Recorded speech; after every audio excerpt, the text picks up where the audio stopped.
name is Viet Bui. I am the graduate assistant for APASS. Supposed to use the mic? First off, I really like to thank everyone for coming out today. I really appreciate the fact that you've decided to participate in Connections and that you've been paired up with an excellent mentor.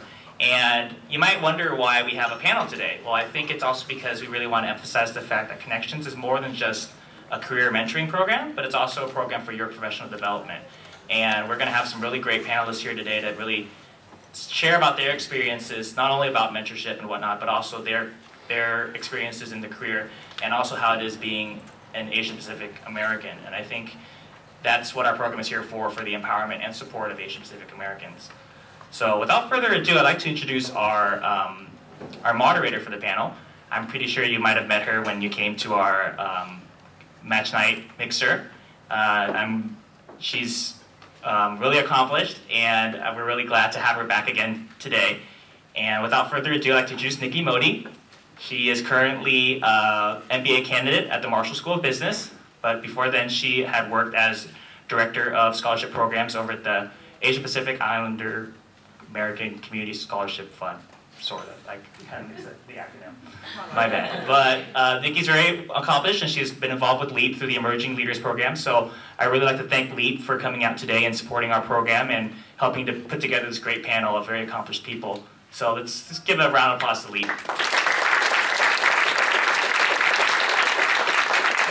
Nikki, if you could please come up. Well, good evening. It's wonderful to have such an amazing event that's coordinated with APASS and LEAP together to really hopefully, provide you each as mentors and mentees with some valuable insights on how to maximize your experience and really make impact and change in your lives.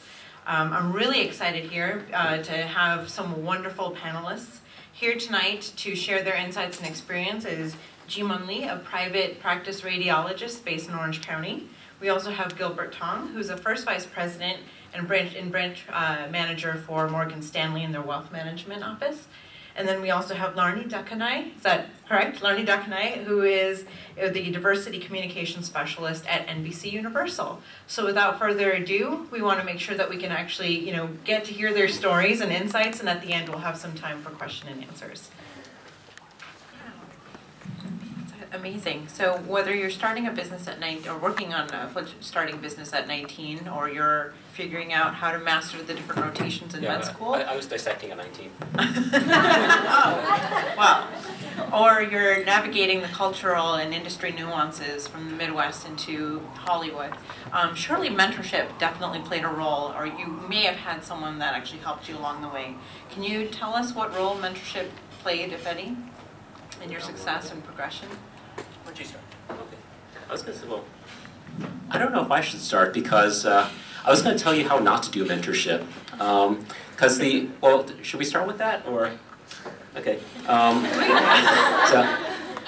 tell you, because I thought about this, and at first I wondered if I should accept. I didn't tell them this, but at first I wondered if I should accept being on this panel because I thought, the official mentors I had didn't really work out. And I'll tell you some anecdotes. In general, I think we all recognize that mentorship is important. I think we all actually know this. I mean, there's so many studies that demonstrate the importance of mentorship and how helpful it is. So I remember at my med school, they actually randomly assigned us mentors. They randomly assigned us a mentor from the basic sciences and a mentor from the clinical sciences. And we were matched as groups of 3 people. So my group of 3 people, we met with our preclinical mentor, and we met with him once. We had nothing in common with him, never saw him again. Okay? Our clinical mentor was the CEO of the hospital, and he would talk to us for an hour. And we kept on going back to hang out with him because he was the CEO of the hospital, So, and he would give us free tickets to the baseball stadium, so we'd go get that also, So we didn't actually learn anything, but it was cool getting free baseball tickets, All right, now. The funny thing, though, is that looking back, though, although technically my official mentors didn't really have a role, I look back and think about my career and the people I've met, and I can actually identify multiple people that, although I didn't actually call them mentors, they were basically mentors. People that were just a little bit ahead of me, people that I recognized were like me, people that I could recognize, this person is a lot like me, 5 years ahead of me, 10 years ahead of me. And I would tap their brains for ideas. I would have questions like, hey, what do you think, what should I do next? Or you would just observe them, see what they do in life.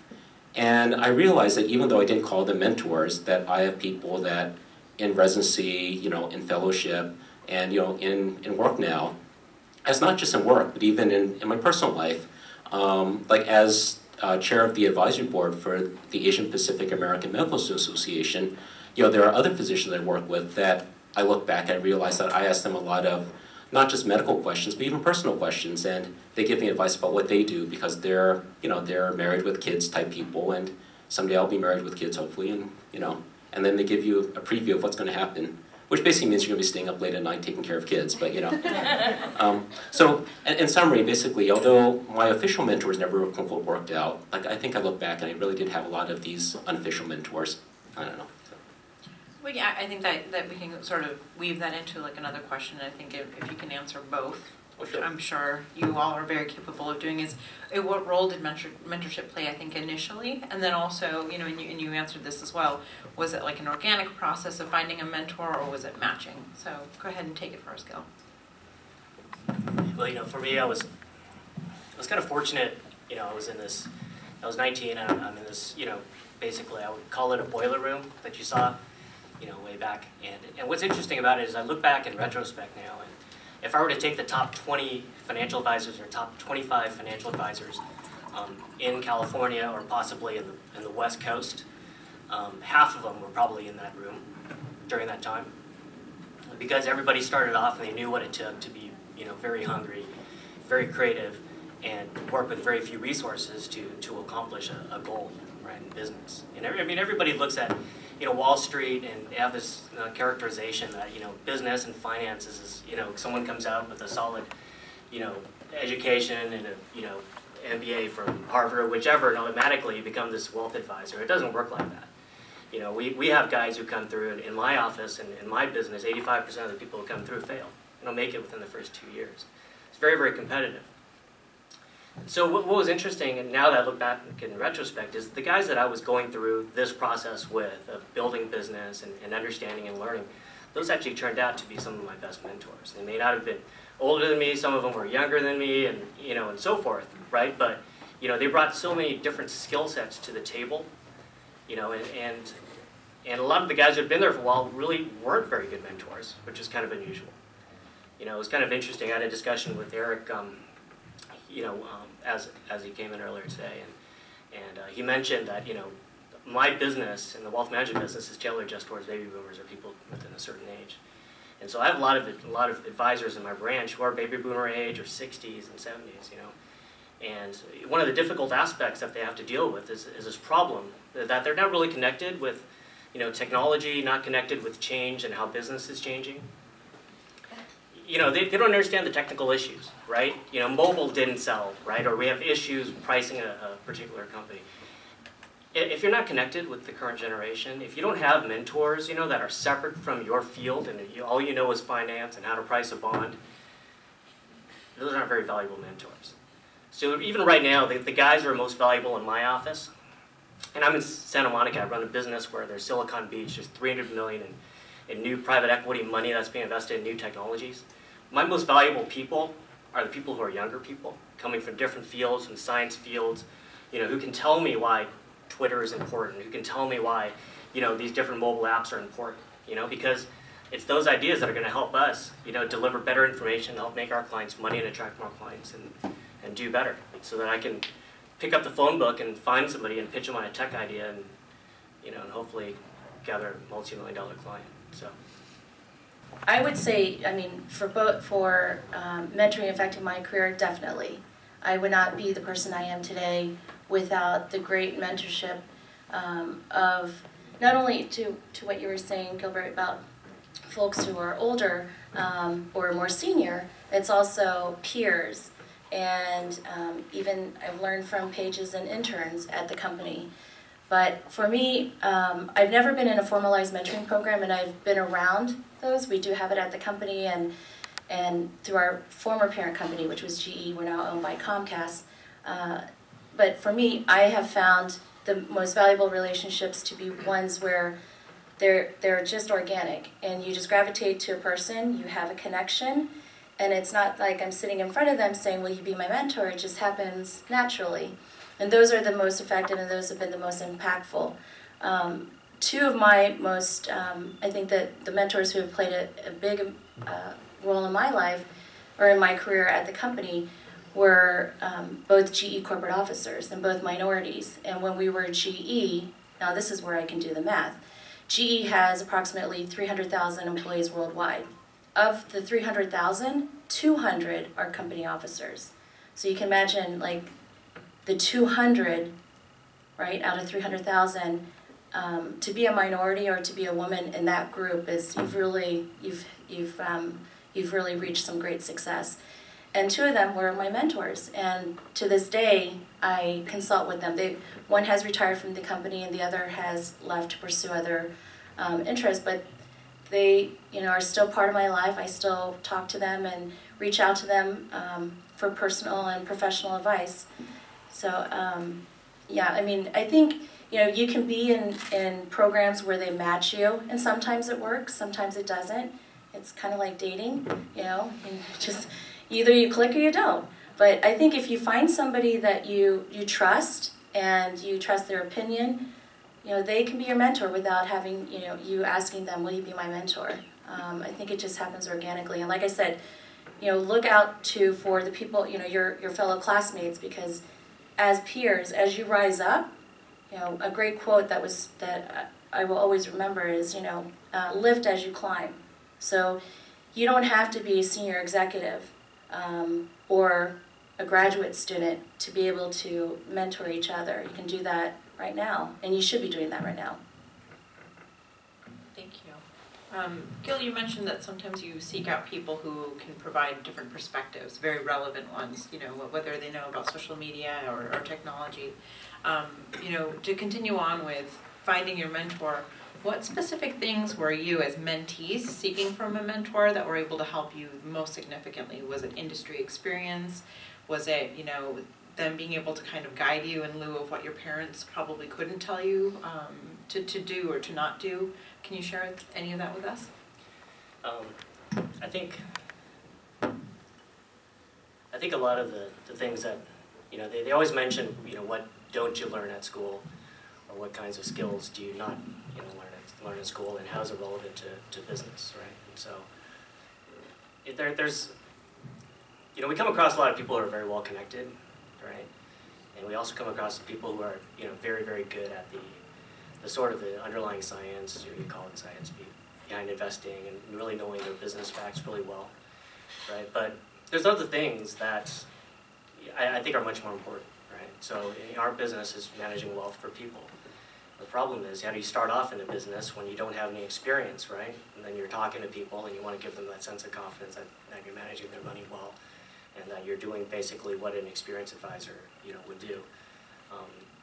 You pick up the nuances from people who do it well, and many of my best mentors, it wasn't so much the technical knowledge that they imparted, or even their story of how they became successful, which was helpful.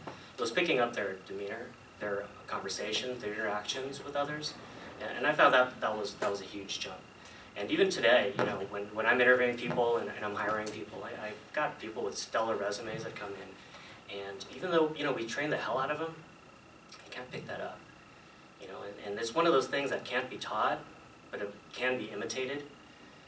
And for me, many of the sort of my valuable mentor relationships were exactly that, just people you could imitate, certain things that you can't pick up.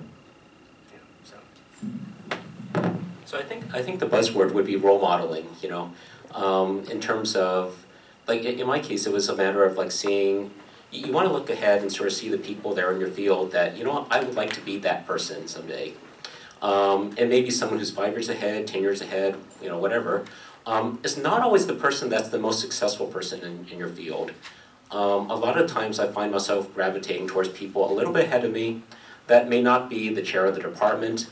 But what I like about them is that they are successful, but that they have a good work-life balance.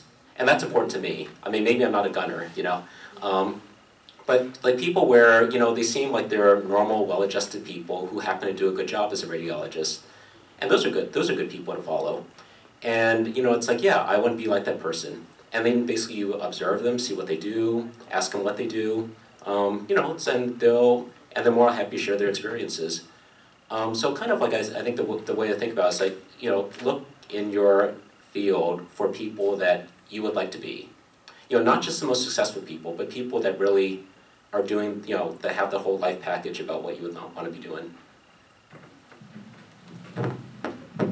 I echo everything that both Jhemon and Gilbert said. It's true. I mean, when I look at the folks who have made the biggest influence in my career, are those who I do want to imitate. Whether it's how they walk into a room, to how they address people. Like you were saying, Gilbert, it's not the technical aspects, it's those nuances. And one thing I've learned from my previous manager, who retired from the company, is she could walk into a room and really command a presence. And she grew up in Harlem, on welfare, and within a generation became a self-made millionaire. Not through NBC, but just because of how she managed her personal finances with her family. And she was a woman of color who grew up, through the news ranks, and having to fight discrimination as an African American woman, in newsrooms through the 70s and then into the 80s. And she could walk into those rooms, command a presence, talk to the white male executives, get so much respect, and at the same time be true to the grassroots employees, which is where I came in, and that's how I met her, because I was one of the first people to raise their hand on the West Coast to say, I want to help NBC start this Asian Pacific American employee group. So that's how I got on her radar. But I look at how she would be so diplomatic and she always had a poker face. And I'd walk out of a meeting going, wow, that was a great meeting, and and then I'd hear afterwards that she really didn't like, so-and-so that we were meeting with, but you never knew that. And so she always treated people with respect, really did a good job of keeping business, and left the emotion out. And for me, as somebody who is pretty sappy, and I definitely show my emotion, that's one thing that I've learned from her is to be, be very business, or stick to business, because even in show business, the second word is business. If we weren't making money, we'd be out of business. So I've learned that a lot from her, and I've learned how to imitate. And for me, I look at mentors as people that, may not necessarily be the most successful, but to me, success is, being happy what you're doing, obviously being passionate about it, and how you treat people. I know, now that sounds happy, but it's true. I mean, in our business, it's very cutthroat, and I never want to be that person. I never want to turn Hollywood, and I don't think I will, especially, having immigrant parents growing up in the Midwest. A lot of that is factored into the person I am today, but I love what I do. I love the entertainment industry. I just don't like all the, kind of drama that comes with it. But yeah, just, treating people the way you want to be treated, and learning to be a strong person. And I think for me, what the biggest gift that I've been given from my mentors is they've helped empower me to develop skills that I already had inside, but make them stronger, if that makes sense. Laarni, you've given us some really vivid examples of how you sought out someone or tried to emulate someone that was very different from you, and to kind of not push back, but to probe, I think, Jhemon and Gil a little further about trying to find someone who has a job that you want and you want to emulate them and be like them. What are your thoughts about seeking out a mentor who is completely different from you, or has maybe just a little bit of commonality but can have a completely different perspective?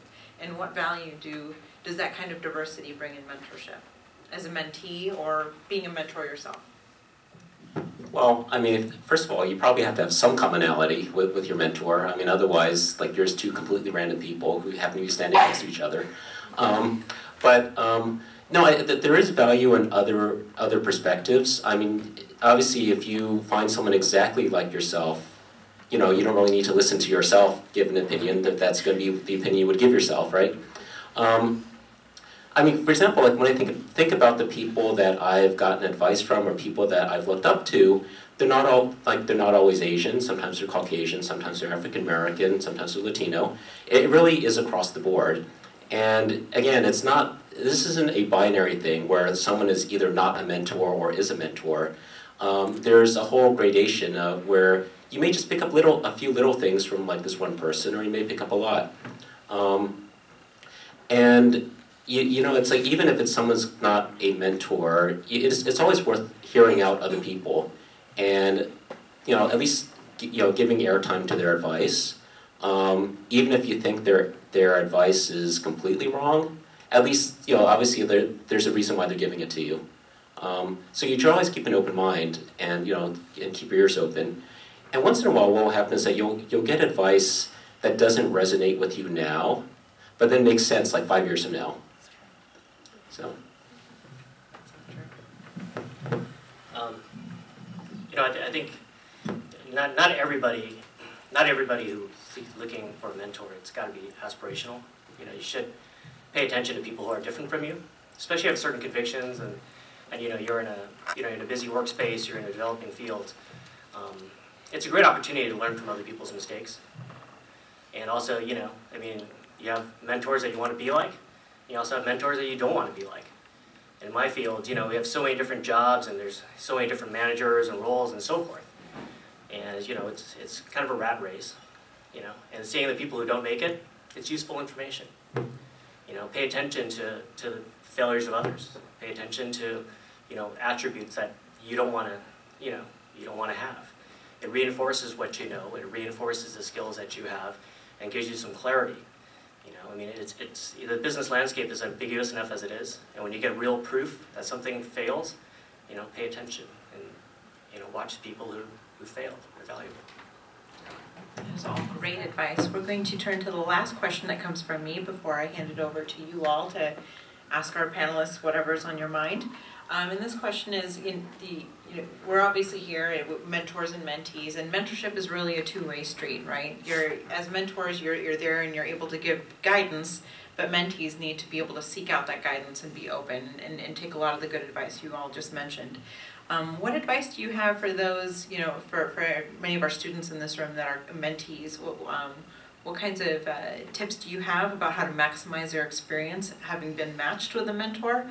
And then also, what are some things going forward that they can try to practice and really set themselves up for success? Go for it. I would say your job as a mentee should make the job of the mentor easy. And that means doing your homework and coming into those meetings or those conversations with questions, thinking through what, from your last conversation, what the advice they had shared with you, and to what, I don't know if it was Jhemon or Gilbert who said that sometimes, I think you said that, sometimes you'll hear advice that you may not resonate, but it will resonate sometime down the road. And I always tell students, pages and interns, that you're going to hear a lot, especially as you're starting out in your career, you're going to hear a lot of advice and a lot of feedback on your resume, because we do a lot of resume critiques or your portfolio. At the end of the day, you have to be comfortable with whatever you decide to do. So however you position your resume, however you sell yourself, however you want to continue your career after USC, that's your decision. And your mentor can tell you 100 different things that you need to be working on, and you can decide, none of those things really, I don't feel comfortable with that. Or you may apply all of them or some of them. But definitely, the best mentees and those who stay on the radar are the ones who make the extra effort to do so. So I don't have to make the conscious effort that I have to check in with, Jane or Carolyn. Okay, thank you for bringing me water. But for someone like Carolyn, if she's doing her job, she's checking in with me. Even if the program says you have to meet with your mentor, I don't know, twice a month. If she's checking in, finds that regularity, maybe it's not twice a month, if it's 3 times a month, whatever is most comfortable for the rhythm, that's great. And she's doing the work that I don't need to be doing, and for her to do that, it helps her to stay on the radar, which then makes it easier for me as a mentor to help her. I hope that makes sense. I wrote down at least 5 tips there, so that was great. No, that makes sense. Let's see now. I mean, I think number one, you want to be respectful. Obviously, like the mentors we have here today. I mean, they're being generous with their time. They do want to give back. They want to help you out. So the fact that they're in the room means that they're basically nice people, you know. So don't take advantage of that, you know. So respect them as you would any other elder, right? Okay. I know. Okay. But that said, I mean, one thing that APASS has done here is that they have a structure for the mentorship program. And I know, for example, I've been a mentor, I've been a mentee, I've actually helped organize mentoring programs before. So I know how difficult this is. I also sadly know that a lot of the pairings you have tonight probably won't work out. But a lot of them will work out, and that's great, you know. But to really maximize the chance of this working out, there's a reason why they've got this annoying structure here. You could argue that, well, why can't they just match us and just let us do our thing? The reason being is that I've been in mentoring programs where that's exactly what we do. We match you, let you do your thing, and then you end up doing nothing. And the reason being is it's so easy to do other stuff. I mean, as a mentor, you're busy. You know, mentors are so busy. You've got your work life, you've got your personal life. You know, it's like you barely have enough time to like sit down and watch TV, much less like talk to this mentee, you know. As a mentee, I mean, you're busy. You've got your classes, you've got your social life, you've got your stuff going on. And you know, it's like, do I really want to, you know, spend like 10 minutes shooting out an email when I could be like out playing video games, or I could be going to the, you know, going to like tailgate or something. But the reason why the structure is there is to help remind you to, you know, reconnect, to sort of keep in touch. And I think that if you do that, that really will at least give your mentoring relationship a fighting chance. So like try to hang in there. And you know, if you follow all the rules, it doesn't work out at the end, that's okay. Not every match is going to work out. But at least you tried. You know, at least you know that you gave it the old college try. The old USC try, there you go. And the other thing I would say is that also as a mentee, your mentor is there to help you, but don't abuse this thing. Like, don't say, hey, get me a job, you know. I mean, they're there to give you advice, to be your pal, but, you know, don't hit them up like, hey, you gotta find me a job, you gotta do this for me, you gotta do that for me. Again, they're here to help you out, but not like that, you know. So they're not a vending machine, you know.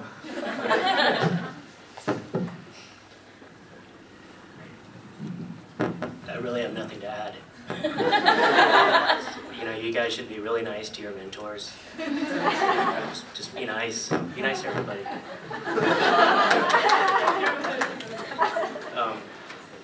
I don't know. I mean, I think that's pretty much, you know, all there is to it.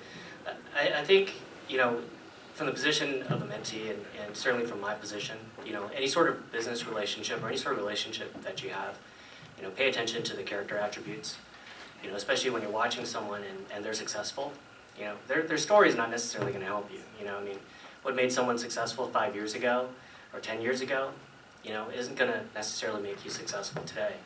But the character attributes are consistent. You know, the same types of ethics, same types of, you know, approaches of thinking, of creativity, you know, were valid 10, 20, 100 years ago, will be valid 10 years from now. You know, so when I meet people and we're talking about business or we're talking about ways to, you know, to build something, you know, I want to, you know, I'm trying to sort of see what the message is and sort of, you know, some characteristics about that person. I'm trying to pick up something from them other than their story. So that's my advice. Sure. I actually want to address to the mentors. It's awesome that you're here today to help out the students, but mentoring, if you haven't done mentoring before, it can be a very rewarding experience. Like, you know, having been a mentor, it's nice to connect with people that, number one, it's nice to give back, but also it's really nice to get that sort of young, fresh perspective of people coming up, you know, find out what's important to them. Sometimes it helps remind you why you're in the field that you're in right now. You know, also, in the same way that I told the mentees that's important for them to live up to their responsibilities, it's really easy as a mentor to let things slide. I mean, we really are busy, but, you know, try to hang in there and try to, you know, at least hang in there for the semester. because there is a student who, if they're eager, you don't want to just blow them off and make them feel like you don't want to diminish their ego or self-worth. So please answer their emails. Great. So before I hand it to the analysts, let's give our wonderful panelists a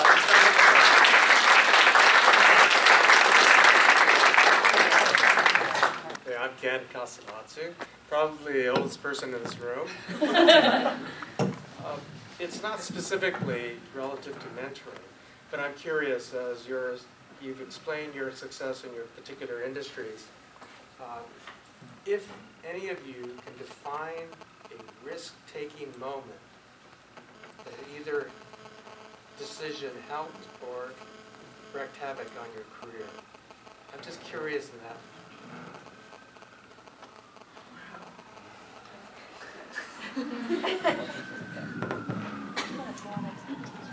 Yeah.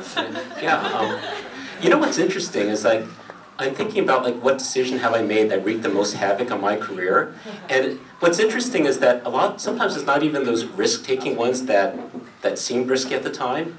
In my old radiology group, there was a point where we actually staged a mini coup and ousted the old business manager. And then we, we had to do it. I mean, it's we thought he was embezzling. It turns out that he was just incompetent. Okay. But they were asking for people to step up to be board, the new incoming board for the corporation, and they looked to me because I was one of the least controversial candidates, in the sense that I was notorious for not pissing off people. Everyone else had a knack for being opinionated and irritating other people. So in general, everyone liked me. So then they felt that I was relatively safe. Hey, I was safe. The funny thing though is that the business manager came back to sue us, and then next thing you know, I was embroiled in a multi-year lawsuit. So sometimes, yeah, it doesn't work out. But so sometimes, so sometimes even minor decisions or decisions that don't seem risky can have negative outcomes. But that said, that doesn't mean you shouldn't make decisions. I mean, that seems bad in the short term, but at the same time, it also led to our radiology group dissolving and then splitting up and going bankrupt. But then we formed a new group that became more successful. So short term, it really sucked. Long term, it worked out. So sometimes you never know. It does work out in the end. Was the name of your practice Roller Coaster Radiology? Oh, no. It's For legal reasons, I probably shouldn't say which one. So. Secret safe in here. Yeah. Did either one? It's in the finance field. Actually, it's really a great question. But in my field, if you're not in a position of risk, you're probably not doing your job. You're not going to be successful unless you're taking risk on a regular basis. And if you're not in a position where you could potentially fail or lose your job, you're probably not doing everything you can to maximize it. It's kind of a crappy saying, but they say managers get promoted to their level of incompetence, right? So we all strive to a level of incompetence that we've never been able to achieve before, but it's totally true.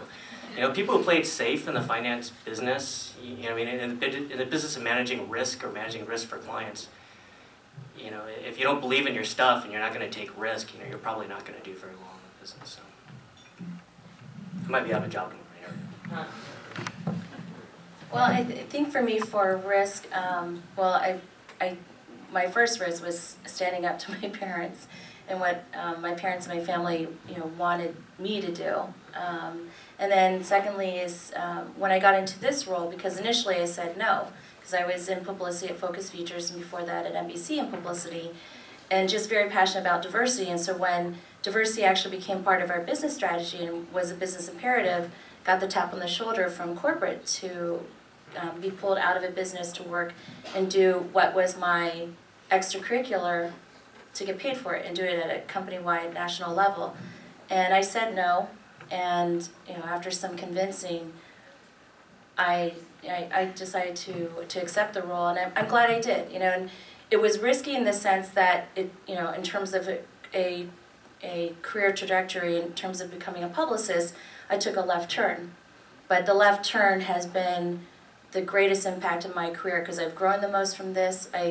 had the most exposure in terms of, meeting all, the different parts of the company, which I probably wouldn't have had that opportunity had I stayed in one business of NBCUniversal. And now I've been able to work with the theme parks, with the news division, with Spanish language, with digital, with sports, and all that, I wouldn't have had that. So, I'm glad that I made that risk and made that decision. And then the others would just be being a voice in the room and being a conscience for some of our creatives, and even standing up to executives and almost calling them out on some of the creative decisions they've made, which sometimes can be risky, because you definitely, in our business, you don't want to make any, to upset anyone. But I felt with conviction that no, we shouldn't be continuing on with these stereotypes or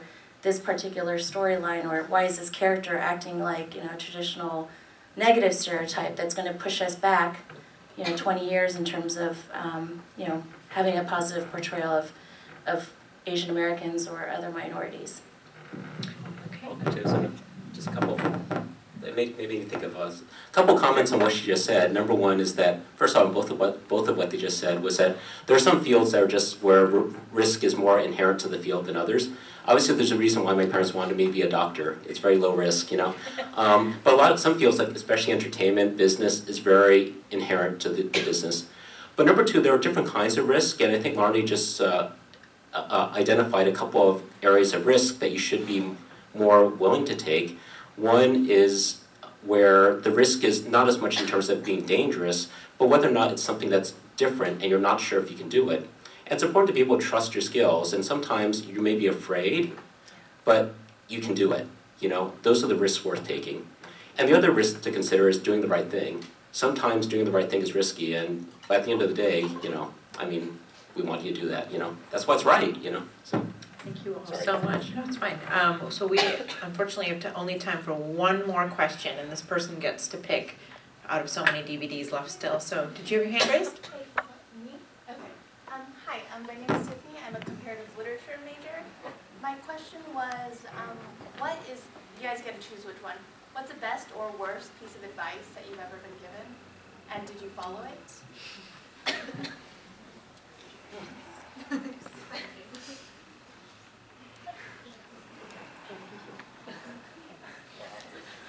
Wow.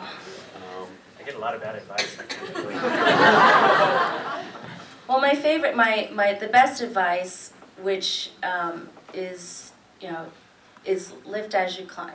Lift as you climb. And I've been lucky because there's not too many Asian Americans in Hollywood. So I've been able to be a part of people who really have made first and were trailblazers for our community, and to hear them talk about, remember, as you're climbing, through the ranks, or just climbing in your career, you're climbing on the shoulders of me, and I'm climbing on the shoulders of others. And never forget that, and always make sure that you're reaching back or to the side, and helping your, because we have to stick together. I mean, that's the reality. And the worst piece of advice was, because I live in Orange County, and I was told that you live too far from LA. There's no way you could make it, and I've proved them wrong.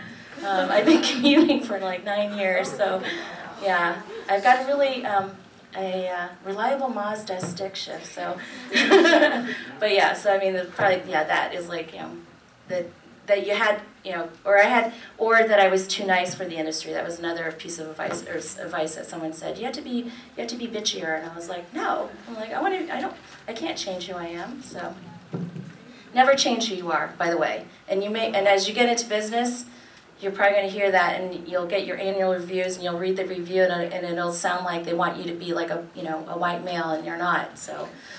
Just stay true to who you are. Never forget your cultural identity, because it will play a part in your career. Trust me on that. You thought of one yet? Still working on it. I'm still brainstorming, but these come to mind. Number one is, I have to paraphrase it since I didn't write it down, but I think one is from like Watchmen, at the end of the graphic novel, where like Ozymandias says to Dr. Manhattan, he says, like, so in the end, like, did it work out? And Dr. Manhattan says, it never ends. So the gist is that there's never really an end point per se. I mean, you think, like, for example, if you're pre-med, you think once you get into med school, that's it. It's just not. Life continues, you know? So even when things are bad, something new will happen tomorrow. And ditto for good, you know? Like, like, things will be different, maybe different tomorrow. So always keep sharpening the saw, right?